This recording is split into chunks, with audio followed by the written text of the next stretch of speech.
The great hall of the Galactic Council buzzed with quiet conversation. Representatives from dozens of alien species sat in their special seats, each designed for their unique body types. The crystal beings from sparkled like living diamonds. The insect-like creatures from clicked their mandibles as they spoke. The water-breathing aliens from Oceanus Prime floated in their transparent tanks filled with blue liquid. Today felt different, though. An emergency session had been called by a species that rarely appeared at council meetings. They were ancient, older than most civilizations in the galaxy. They had watched empires rise and fall for millions of years. When they asked to speak, everyone listened. Ambassador or stepped forward. His people looked almost human, but their skin was pale blue, and their eyes held the weight of countless centuries. He had lived for over 3,000 years, and today his face showed worry that made even the most experienced diplomats feel uneasy. Honored council members, or began, his voice carrying through the translation devices that let all species understand each other. I come before you today with an urgent warning. It concerns the species you call humans, from the planet Earth in the Sol system. Several council members shifted in their seats. The humans were new to space travel. They had only discovered faster-than-light flight 50 years ago. Most aliens saw them as primitive creatures who barely deserved attention. I must warn you, or continued, do not attack these humans. Do not threaten their home planet. If you do, they will unleash something that even we fear. They will release their predators. The council hall erupted into confused chatter. Chancellor of the Hegemony made a sound like breaking glass, which was how her species laughed. Her crystal body sparkled brighter as she spoke. Ancient One, surely you must be joking. These humans are barely beyond stone tools and fire sticks. They use chemical rockets and metal bullets. Their entire military could not defeat a single patrol ship from any of our fleets. What possible threat could they pose to civilizations that can move stars and create black holes? Other council members nodded in agreement. The humans had no quantum weapons, no reality-bending technology, no planet-killing devices. They were like children playing with sticks while adults wielded swords. Or's ancient eyes grew darker. You misunderstand the nature of true danger, Chancellor. You think only of weapons made from metal and energy. But the humans possess something far more terrifying.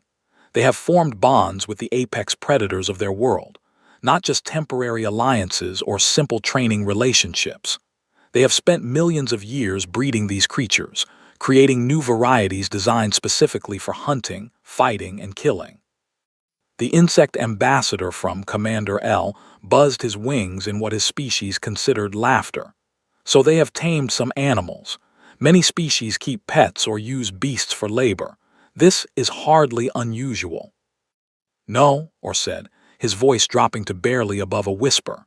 You do not understand. They do not simply use these predators as tools or slaves. The humans have created a bond deeper than anything we have seen in galactic civilization.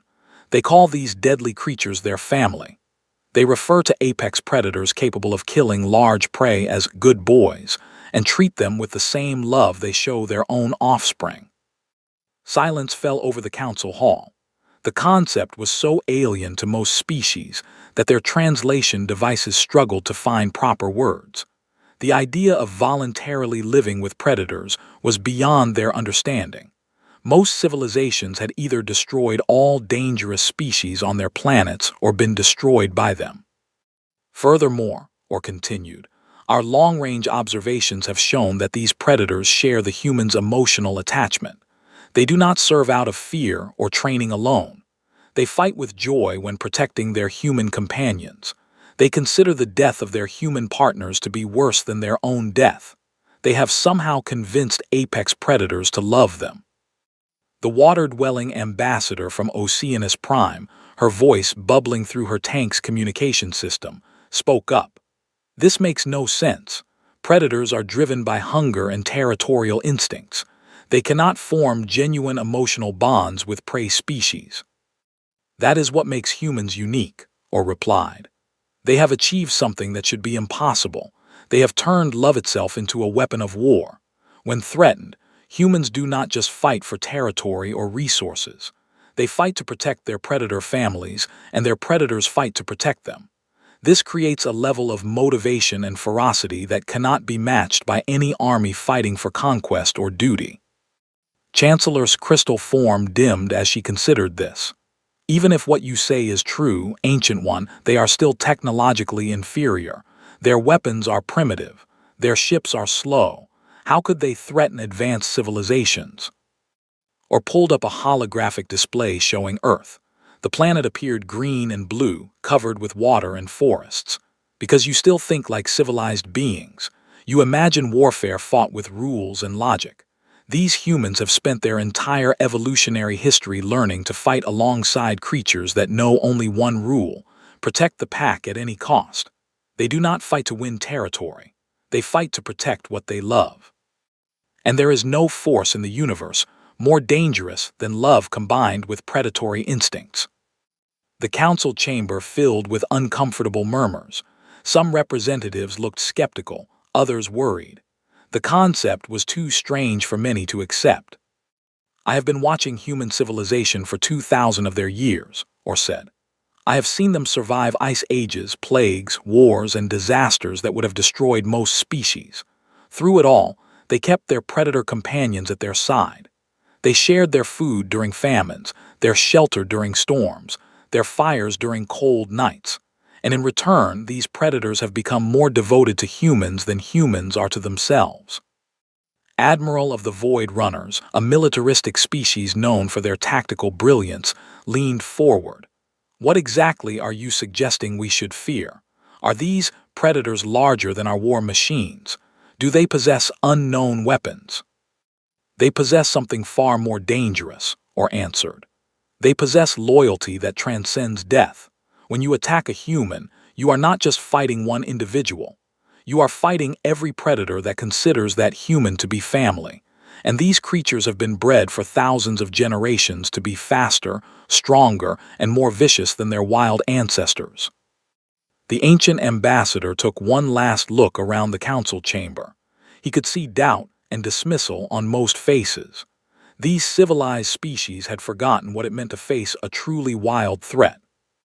Remember my words, Or said as he prepared to leave. Do not attack the humans. Do not threaten their world. If you do, you will learn what we learned long ago. There is nothing more terrifying than a species that has made apex predators into beloved family members. The humans call them dogs, and they are the most dangerous force in the galaxy. With that warning, the ancient ambassador departed, leaving behind a council that would soon learn the cost of ignoring wisdom. 6 months passed after the warning, and the Galactic Council had almost forgotten about the ancient ambassador's strange words. Life continued as normal in the great civilizations. Trade routes hummed with activity, diplomatic meetings settled minor disputes, and expansion surveys mapped new territories. The hive clusters, always eager to find new resources for their ever-growing population, sent a survey fleet toward the outer edges of unexplored space. Their ships were sleek and efficient, designed by insect minds that valued function over beauty. Commander H led this particular mission, his compound eyes scanning star charts as they approached a small yellow star with several planets. This system shows signs of industrial activity, reported his navigation specialist, clicking her mandibles in excitement. Metal signatures suggest a technological species, but energy readings are very low. Primitive fusion reactors at best. H's wings buzzed with satisfaction. Primitive species were easy to handle. They either joined the galactic community peacefully or were conquered quickly. Either way, they would gain access to new resources and breeding grounds. The survey fleet dropped out of faster-than-light travel at the edge of the Sol system. Immediately, their sensors detected spacecraft moving toward them. The human ships were crude by galactic standards, built from metal and ceramic rather than the advanced materials most civilizations used. They moved slowly, powered by simple fusion engines that left bright trails across the darkness of space. Incoming transmission, announced the communications officer. They are speaking in electromagnetic waves, very primitive. The message came through, translated by their computer systems. Unknown vessels, this is Captain Sarah of the United Earth Space Force. You have entered the Sol system, which is under human protection. Please state your intentions and reduce speed for identification procedures. Commander H studied the approaching human ships. They were outnumbered 50-1, and their weapons appeared to be simple kinetic projectiles and crude energy beams. The whole human fleet could probably be destroyed in minutes. Response should be simple, he decided. They clearly do not understand galactic protocols. We shall demonstrate proper respect for superior technology. But something went wrong with the translation. The communication system, designed for insect logic, interpreted the human defensive formation as an aggressive threat display. To insect minds, spreading out and pointing weapons meant preparation for attack, not defensive caution. They are threatening us, buzzed the tactical officer. Formation suggests imminent assault. H made a decision that would change galactic history. Disable their vessels. Show them the consequence of threatening the hive clusters. The battle lasted 17 minutes. Human ships, designed for atmospheric flight and short-range patrol, could not match the speed and firepower of dedicated warships. One by one, the human vessels were crippled or destroyed. A few managed to launch escape pods before their ships exploded. Captain's ship, the UES Cerberus, was the last to fall. As boarding parties cut through her hull, she sent a final transmission that puzzled the aliens who intercepted it. Tell them we tried to warn them. Tell them we really tried. The dogs are coming home now. The surviving humans were taken prisoner. During questioning, they kept asking about something called dogs, with a desperation that confused their captors.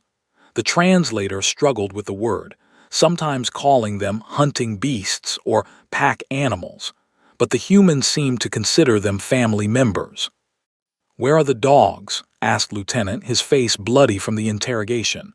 "Are they safe? Did you hurt them?" Commander H studied the human through the force field of his cell. "Your dogs are animals, yes. You worry about livestock during warfare." "They're not livestock," said, his voice breaking. "They're family. They're everything. If you hurt them, if you even think about hurting them." He trailed off, but his eyes held a promise of violence that made even the hardened commander uncomfortable. Reports of the easy victory reached the Galactic Council within days. Commander H's message was brief and confident. Human resistance eliminated with minimal casualties. Species poses no significant military threat. Technology level approximately 2,000 standard years behind current galactic standards. Recommend immediate colonization of resource-rich system. The council session that followed was filled with excitement. A habitable system with abundant water and minerals, defended by primitives who had already been defeated. It was the kind of opportunity that started bidding wars between civilizations. But as the human of Earth came under long-range observation, strange communications were intercepted. Millions of transmissions flooded outward from the planet, all carrying similar messages that made no sense to alien minds. "Release the hounds," said one message, sent from a military facility to installations around the globe. "Let slip the dogs of war," came another, this one from what appeared to be a government building. "All units, this is Protocol 7. The pack is threatened. Repeat, the pack is threatened. Begin predator mobilization immediately." Alien intelligence analysts worked for days trying to decode these messages. The references to hounds, dogs, and predators suggested some kind of biological weapons program. Perhaps the humans had trained large animals for warfare, like some primitive species used in the galaxy's outer regions. Probably some form of psychological warfare, concluded the military expert assigned to analyze the transmissions. Primitive species often use fear tactics when facing superior technology. Meanwhile, the human military leadership was making desperate plans. Admiral, the highest-ranking survivor of Earth's Outer System Defense Force, stood before the Emergency Council in the deep bunkers beneath Geneva. Around the table sat the leaders of every major nation, their faces grim with the knowledge of what was coming. The invasion fleet is massing beyond Jupiter, Admiral reported. Estimates put their numbers at over 3,000 ships from at least dozen different species. They'll be here within a week.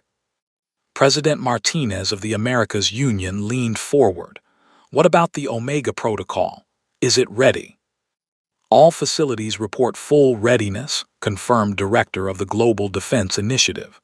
10 billion units are prepared for deployment. The enhancement programs have exceeded all expectations.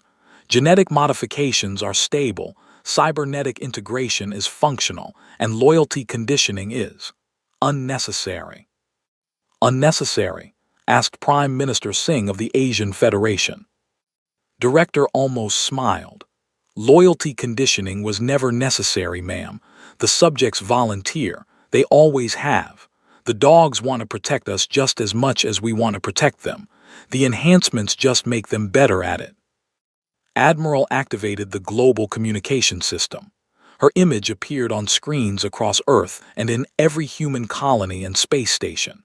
Behind her stood a massive German shepherd, its eyes alert and intelligent, wearing the harness of an enhanced military working dog.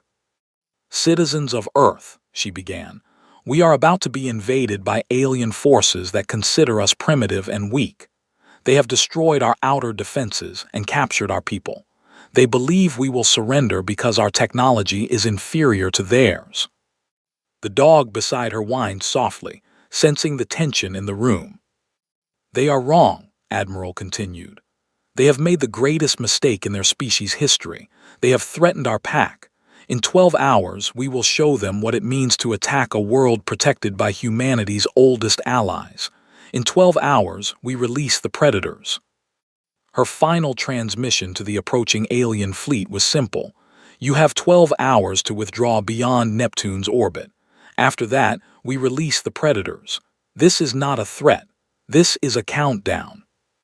The alien fleet, confident in their overwhelming technological superiority, pressed forward. They had no idea what was waiting for them. Across Earth, something unprecedented began to happen. From military bases hidden deep in mountains, from suburban homes with white picket fences, from professional training facilities in every major city, humanity began the largest mobilization in their species' history. But this was not an army of soldiers marching to war. At Space Force Base in Colorado, Colonel Martinez walked through the preparation bays where hundreds of German shepherds, Belgian and Dutch shepherds waited in perfect formation. These were not ordinary dogs. Years of genetic enhancement had made them larger, stronger, and more intelligent than their ancestors. Cybernetic implants connected their nervous systems to advanced tactical computers. But most importantly, their bond with their human handlers remained exactly what it had always been: pure love and loyalty. All units report ready for deployment, announced Sergeant Williams as she checked the harness on her partner, a massive black German shepherd named Thor. The dog's enhanced muscles rippled beneath his tactical vest, which contained life support systems for space operations. His eyes, now capable of seeing across multiple spectrums, focused on his handler with absolute devotion. "You ready, boy?" she asked softly, scratching behind his enhanced ears. Thor's tail wagged once, a simple gesture that carried the weight of 40,000 years of partnership between humans and dogs. Similar scenes played out across the globe. In London, border collies bred for tactical intelligence received final mission briefings. In Tokyo, enhanced Akitas prepared for zero-gravity combat operations. In teams of mixed-breed rescue dogs, transformed by science but unchanged in heart, said goodbye to children who had raised them from puppies. The transport ships that emerged from Earth's hidden launch facilities looked unlike anything in human or alien technology. They were organic hybrid vessels, grown as much as built, designed around canine sensory capabilities and pack movement patterns. The ships could carry thousands of enhanced war dogs in specialized deployment pods, along with their human handlers who served as coordinators and emotional anchors. Admiral watched from the command center as the first wave of dog ships cleared Earth's atmosphere. "Phase 1 is launching," she announced. "God help us all, but mostly God help them." On the bridge of the lead vessel, Captain checked her tactical display. Behind her, in the ship's main bay, 3,000 enhanced dogs waited in their deployment pods. Each pod was designed like a den, comfortable and familiar, filled with the scent of their human handlers. The dogs were not afraid. They had trained for this their entire lives. "Ma'am," reported her communications officer, "we're receiving multiple surrender demands from the alien fleet." Looked at her own companion, a golden retriever named Sunshine, whose gentle nature hid enhanced capabilities that could tear through starship hulls. "Tell them their surrender demands are rejected. Tell them the dogs are coming." The alien invasion fleet waited in formation near Jupiter, their commanders confident that the approaching human ships were either a desperate last stand or a surrender delegation. The vessels looked strange but harmless, built more like civilian transports than military craft. Admiral Orr of the Oceanus Prime Forces studied the scanner readings.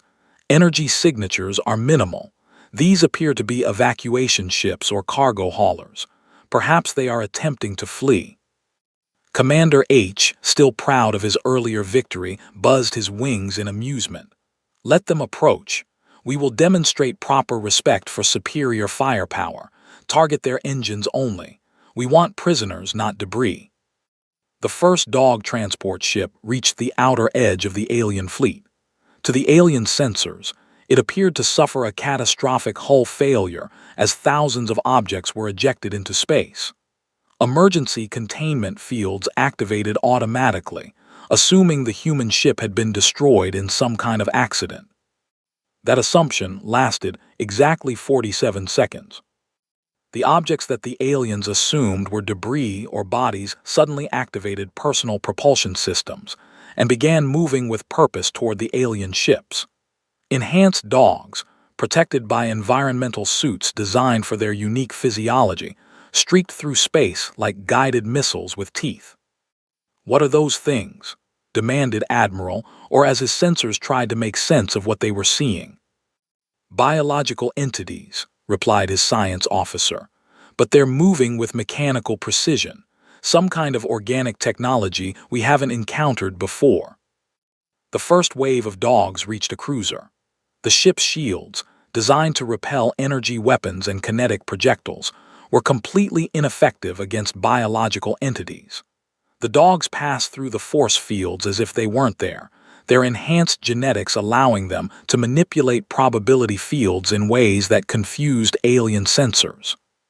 Inside the cruiser, Commander L was reviewing tactical displays when his ship's hull integrity alarms began screaming. "Report," he buzzed to his bridge crew. "Unknown contacts have breached the outer hull," came the panicked response. "They're inside the ship somehow. Security teams are responding to multiple intrusions on decks 7 through 15.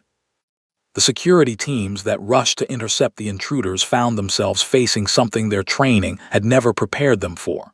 Enhanced dogs moved through the ship's corridors with tactical precision, but their motivation was something no military academy could teach. They were not fighting for territory or resources. They were protecting their pack, and their pack included every human in the Sol system. A Belgian named Rex, enhanced with cybernetic combat systems and genetic improvements that made him faster than any natural predator, encountered a squad of soldiers in the ship's main corridor. To the insects, he looked like some kind of four-legged alien with bared teeth and glowing eyes. Rex did not hesitate. His human handlers were in danger, threatened by these strange creatures who smelled of metal and aggression. Every instinct bred into him over thousands of generations, every enhancement given to him by human science, every moment of love and training he had received since he was a puppy, focused into a single purpose: protect the pack. The soldiers, experienced warriors who had conquered dozens of worlds, lasted less than 30 seconds. "They're not weapons," Commander L transmitted desperately as his ship was systematically taken apart from the inside. "They're not following military protocols. They fight like we killed their offspring. How do you defeat an enemy that considers death before dishonor to be a basic personality trait? Across the alien fleet, similar scenes played out on ship after ship. The dogs moved through alien vessels like a plague of fangs and claws, but with the tactical intelligence of enhanced predators and the emotional drive of creatures protecting their beloved families. A bloodhound named Tracker, genetically enhanced for scent detection, could smell fear through alien ship hulls. He led his pack through ventilation systems, guided by the scent of terror that preceded their advance. His nose could distinguish between different alien species, identify command personnel by their stress pheromones, and track targets through the maze-like interiors of ships he had never seen before. On a battleship, crystal beings that had never known physical fear suddenly understood terror as packs of enhanced dogs appeared in their command center. The dogs had somehow bypassed every security system, every force field, every defensive measure the crystalline species had developed over millions of years. Captain, her crystal form flickering with panic frequencies, tried to understand what was happening. They phase through our defenses like they don't exist. They coordinate attacks without any visible communication. They fight with joy, actual joy. What kind of species creates biological weapons that are happy to die for their masters? The answer came from a human transmission that reached every alien ship simultaneously. It was Admiral's voice, calm and steady. They're not weapons. They're not our masters or slaves. They're our family, and you threatened our family. A golden retriever named Buddy, his gentle nature intact despite his enhanced capabilities, stood on the bridge of a command ship surrounded by unconscious alien crew members. His tail wagged slowly as he waited for his human handler to arrive via transport pod. He had not killed anyone. Golden retrievers were bred for gentleness. But his enhanced strength had rendered an entire command crew unconscious through precise pressure point application. As the scope of the disaster became clear, Admiral tried to signal a retreat. But his ship's communication arrays had been systematically disabled by a team of border collies who understood technology better than most alien engineers. His final transmission, sent by emergency beacon, reached the Galactic Council just as his ship's life support systems failed. The humans have not just tamed apex predators. They have created a symbiotic relationship that produces loyalty beyond anything in galactic civilization. They fight with love, and love is stronger than any weapon we possess. The alien invasion fleet, 3,000 ships strong, lasted 6 hours against humanity's dogs. Not one alien vessel escaped to tell the tale, but thousands of emergency beacons carried the same message across the galaxy. The humans had unleashed their predators, and the galaxy would never be the same. The emergency beacons from the destroyed invasion fleet reached the Galactic Council chambers within hours. At first, the signals were dismissed as equipment malfunctions or propaganda attempts. A primitive species could not possibly destroy 3,000 advanced warships. The very idea violated everything the galactic civilizations believed about technology and military superiority. But as more beacons arrived, each carrying the same impossible message, the Council was forced to face a terrible reality. Their invasion fleet was gone, not defeated, not damaged, not retreated. Gone. Completely destroyed by a species that used chemical rockets and metal bullets. Chancellor's crystal form dimmed to almost black as she reviewed the final transmissions. This cannot be accurate. 3,000 ships from 12 different civilizations, eliminated by humans who barely understand quantum mechanics. The Oceanic Ambassador, her tank bubbling with agitation, spoke through her communication system. The reports are consistent across all species, Chancellor. Every ship reported the same phenomenon, biological entities that phased through defensive barriers and attacked crew members directly. Fleet Admiral of the Void Runners, perhaps the galaxy's most experienced military strategist, stood before a tactical display showing the Sol system. Red marks indicated where each ship had been destroyed. The pattern made no sense according to conventional warfare doctrine. The attack was not random, he observed. These predators targeted command centers first, then disabled communication arrays, then systematically eliminated crew members. This suggests tactical intelligence far beyond what we attributed to trained animals. Commander L, who had survived the initial encounter with humans, clicked his mandibles nervously. The creatures we observed were not just intelligent. They were motivated by something we do not understand. They fought like each human death would cause them personal agony. The council chamber fell into uncomfortable silence. The concept was so alien to their experience that most species struggled to process it. War, to galactic civilizations, was about resources, territory, or political advantage. The idea of creatures fighting purely out of emotional attachment was beyond their understanding. Doctor, the oceanic depth swimmer who served as the galaxy's leading expert on alien psychology, had spent days analyzing the recovered data. Her report shattered every framework her species had developed for understanding consciousness. "Council members," she began, her voice distorted by the water in her tank, "I have reviewed every available piece of information about these human-predator relationships. What we are seeing should be scientifically impossible. The creatures demonstrate tactical intelligence, emotional sophistication, and combat effectiveness that exceeds most sapient species, but they remain technically non-sapient." "How is that possible?" demanded the Chancellor. "Because they are not fighting for themselves," Doctor explained. "Every action, every decision, every tactical choice is made with a single priority: protect the humans. They have somehow evolved or been bred to find genuine joy in serving their human companions. They are not slaves or tools. They are willing partners in a relationship that makes both species stronger." Admiral leaned forward. "What kind of combat effectiveness are we discussing?" Based on the recovered data, a single enhanced human-dog team destroyed an average of 47 alien crew members before being neutralized. But here is the truly terrifying part. When one member of the team was injured or killed, the surviving partner's combat effectiveness increased exponentially. Grief made them more dangerous, not less. The implications hit the council like a shockwave. The humans had not just trained animals for war. They had created a relationship so deep that losing a partner triggered berserker-level fury in the survivor. Chancellor reviewed reports from her own species' destroyed ships. "Our forces encountered creatures that passed through energy barriers as if they did not exist. How do we defend against enemies that ignore our most advanced defensive technology?" "We cannot," came a voice from the back of the chamber. Ambassador of the had returned, his ancient face showing no satisfaction at being proven right. "That is what I tried to warn you about. The humans have achieved something that no other species has managed. They have made love itself into a weapon of war."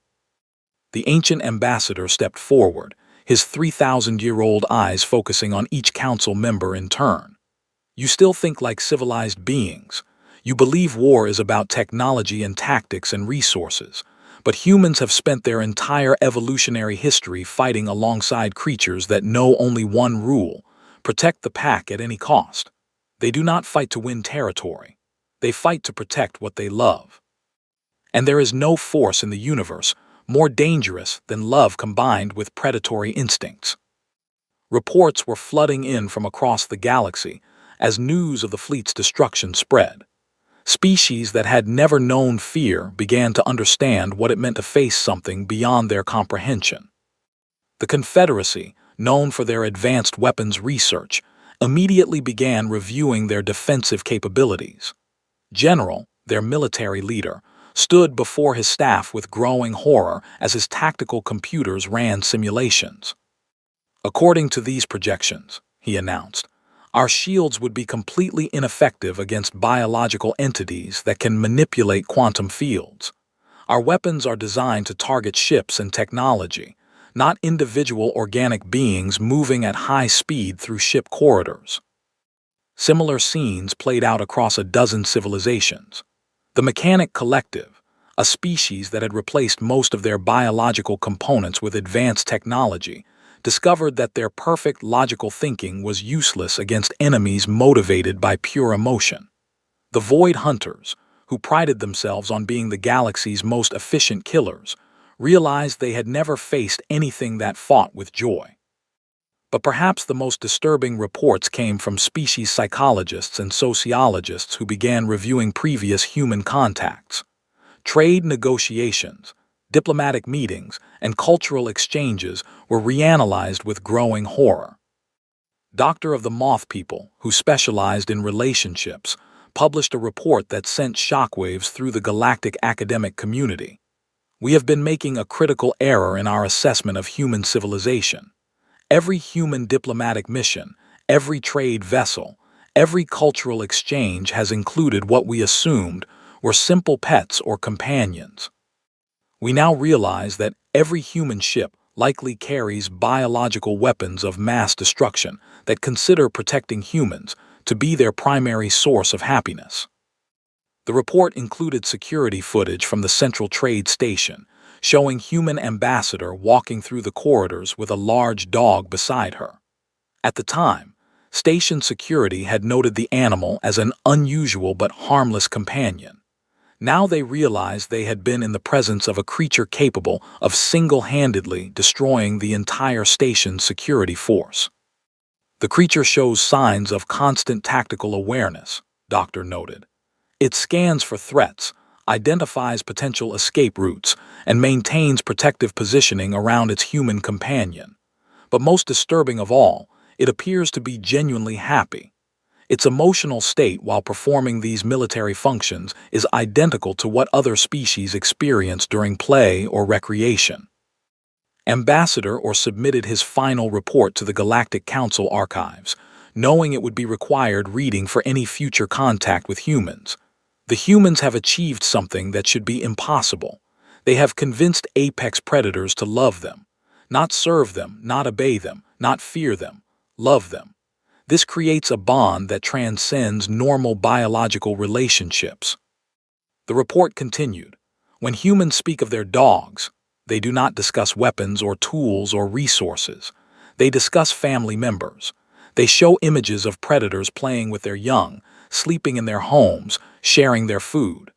They have somehow convinced creatures designed by evolution to kill that the greatest joy in life comes from protecting humans. Most terrifying of all, concluded, is that this relationship appears to be genuine on both sides. The predators are not programmed or controlled. They choose to fight for humans out of what can only be described as love, and the humans would risk their own lives to protect their predators. They have weaponized mutual affection, and there is no defense against it. As the full scope of the disaster became clear, panic began to spread through the galactic community. The humans, despite having inferior technology and controlling only a single star system, had become the most feared species in known space. Emergency council sessions were called. Trade routes were rerouted away from human space. Military fleets received new orders. Avoid contact with any vessel that might contain humans and their predators. But it was too late. The humans knew the galaxy feared them now. And somewhere in the Sol system, 10 billion dogs wagged their tails and waited for their next opportunity to protect their beloved humans. 3 months after what historians would forever call the Predator War, the Galactic Council chambers looked very different. 17 member species who had participated in the invasion were no longer present. Their seats remained empty as a reminder of what happened when the galaxy underestimated humanity's oldest alliance. The remaining council members sat in nervous silence as they waited for the human delegation to arrive. For the first time in galactic history, a species with primitive technology was being offered full council membership and immediate access to all advanced galactic technologies. The offer came with only one requirement: a promise that humanity would not use their predators aggressively against other member species. Ambassador entered the chamber with calm confidence. Beside her walked General Rex, a German shepherd whose enhanced genetics and cybernetic implants made him larger and more alert than any natural dog. But his most striking feature was the gentle way his tail wagged as he surveyed the room, completely relaxed despite being surrounded by dozens of alien species. The sight of the dog caused immediate tension among the assembled aliens. They had read the reports. They knew this single creature could potentially destroy every security officer in the building. Yet the human ambassador treated him exactly as they had warned, like beloved family. Chancellor of her crystal form dim with nervousness, spoke first. Ambassador, the Council wishes to extend our formal apologies for the recent misunderstanding. We hope that humanity will accept our offer of full membership in the galactic community, along with immediate technology sharing agreements. Ambassador smiled, an expression that somehow made the aliens more nervous rather than less. We accept your offer, Chancellor, but I want to be very clear about something that seems to have confused many council members. She gestured to General Rex, who sat at perfect attention beside her chair. This is not a weapon. This is not a tool. This is not a biological machine designed for warfare. This is General Rex, and he is my friend. He is also the friend of every human who has ever lived. When you threatened Earth, you did not just declare war on humanity. You threatened every member of his pack, and pack loyalty runs deeper than any political alliance you have ever seen. The chamber fell silent as the implications sank in. Ambassador continued, "We want the Council to understand exactly what kind of relationship you are dealing with. Rex here has served in 3 military campaigns, holds the equivalent rank of general in our armed forces, and has saved more human lives than most of our greatest heroes. But when he goes home, he plays with children, sleeps on furniture, and gets excited about walks in the park." To demonstrate her point, Ambassador pulled a small rubber ball from her diplomatic pouch and bounced it once on the chamber floor. General Rex's enhanced eyes tracked the ball's movement with laser precision, and despite his military training and the formal setting, his tail wagged faster. "Good boy," she said softly, and the massive war dog's expression became one of pure joy. The aliens watched this interaction with growing understanding and horror. The creature that could tear through starship hulls was motivated by simple praise from his human companion. Love really had been weaponized. Ambassador Orov spoke for the first time since the delegation's arrival. "May I ask, Ambassador, how many such companions humanity possesses?" "Current estimates put the global dog population at approximately 10 billion, she replied matter-of-factly. "That includes everything from enhanced military working dogs like Rex here to family pets whose only job is to provide companionship to human children.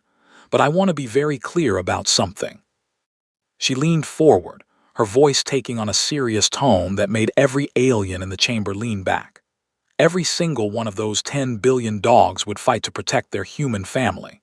The suburban family pet sleeping on a child's bed would show the same loyalty as the most elite military unit. That is not a threat, council members. That is simply the nature of the relationship we have built over 40,000 years. The implications were staggering. Humanity had not just demonstrated that they possessed biological weapons of mass destruction. They had shown that their entire civilization was built around creatures that considered protecting humans to be their greatest joy. Over the following months, trade negotiations took on an entirely new character. Galactic businesses discovered that humanity's greatest exports were not raw materials or manufactured goods, but security services. Human-dog teams became the most sought-after peacekeeping forces, bodyguards, and military advisors in the galaxy. The Merchant Guild who transported valuable goods across dangerous space lanes, hired human security teams after traditional protection services proved inadequate. Captain Maria Santos and her partner, an enhanced Doberman named Apollo, became legends in the shipping industry. Pirates who had raided the shipping lanes for decades simply vanished when they encountered ships protected by human-dog teams. "It is not just their combat effectiveness," reported Guild Master after reviewing security footage of a pirate encounter. "These creatures fight with a level of motivation that cannot be purchased or programmed. They do not retreat when injured. They do not negotiate when threatened. They fight until their humans are safe or until they die trying. No pirate organization can match that level of dedication. Educational exchanges between humans and other species became some of the most popular programs in galactic history. Young aliens visited Earth to study human-dog relationships, trying to understand how such powerful bonds had developed. Doctor, a young anthropologist, spent 6 months living with a human family in rural Montana. Her reports back to the Science Council revolutionized their understanding of relationships. I have observed humans and dogs sharing meals, sleeping spaces, and recreational activities, she reported. The human offspring appear to form bonds with young dogs that last their entire lifetimes. I watched a human child cry when her dog companion was injured during play. The emotional investment is complete and mutual. But perhaps the most surprising development was how quickly alien civilizations began attempting to replicate the human-dog relationship with their own species. The results were universally unsuccessful. The crystalline hegemony attempted to bond with silicon-based life forms from there. The oceanic depth swimmers tried to form partnerships with their planet's predatory fish species. The void hunters sought to ally with the efficient killing machines from their industrial war worlds. Every attempt failed because they approached it as a military or technological problem rather than an emotional one. They are trying to create the appearance of the human-dog bond without understanding its foundation, observed Dr. Earth's leading expert on psychology. You cannot manufacture 40,000 years of coevolution. You cannot program love. The relationship between humans and dogs developed because both species benefited emotionally from the partnership, not just practically. As humanity integrated into galactic civilization, their unique relationship with dogs became a source of both fascination and ongoing nervousness. Diplomatic missions always included human-dog teams, partly for practical security reasons, and partly as a subtle reminder of what had happened to those who threatened Earth. Ambassador established the first human embassy on the galactic capital world of Nexus Prime. The embassy grounds included a large park where diplomatic dogs could exercise and play, much to the amazement of alien observers who had never seen apex predators engaging in recreational activities. "The humans have brought their predators to play in our capital city," marveled Governor of Nexus Prime. Children of 20 different species watch through the embassy fence as creatures capable of destroying armies chase flying discs and splash in water features. It is the most surreal sight in galactic civilization. But the true measure of humanity's new position in the galaxy came when they requested a formal meeting with Earth's leaders. Ambassador, or ancient even by the standards of his long-lived species, traveled to Earth for the first time in his 3,000-year life.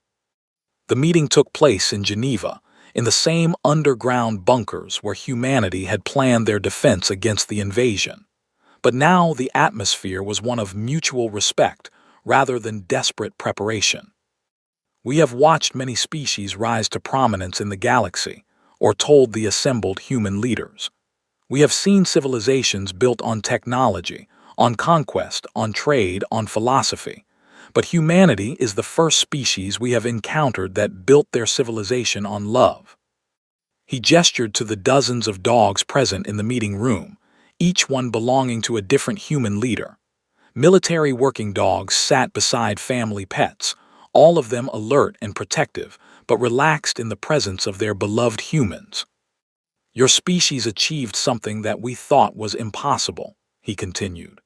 "You took creatures designed by evolution to be solitary predators and convinced them that their happiness depends on your welfare.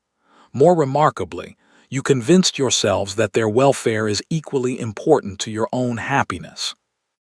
The ancient ambassador's final words would be carved into monuments across human space. "You did not conquer the predators of your world. You did not destroy them or avoid them. You made them part of your family, and in doing so, you became the most powerful species in the galaxy." Years later, as human-dog teams served as peacekeepers on dozens of worlds, as puppies born on space stations learned to play in artificial gravity, and as the sight of humans walking with their canine companions became a universal symbol of protection, the galaxy finally understood what they had tried to warn them about. Humanity had not just tamed apex predators. They had created a partnership based on mutual love that was stronger than any weapon, more durable than any alliance, and more powerful than any technology the galaxy had ever developed. And in living rooms across Earth and human colonies throughout the galaxy, billions of dogs wagged their tails and went about their most important job, being humanity's best friends.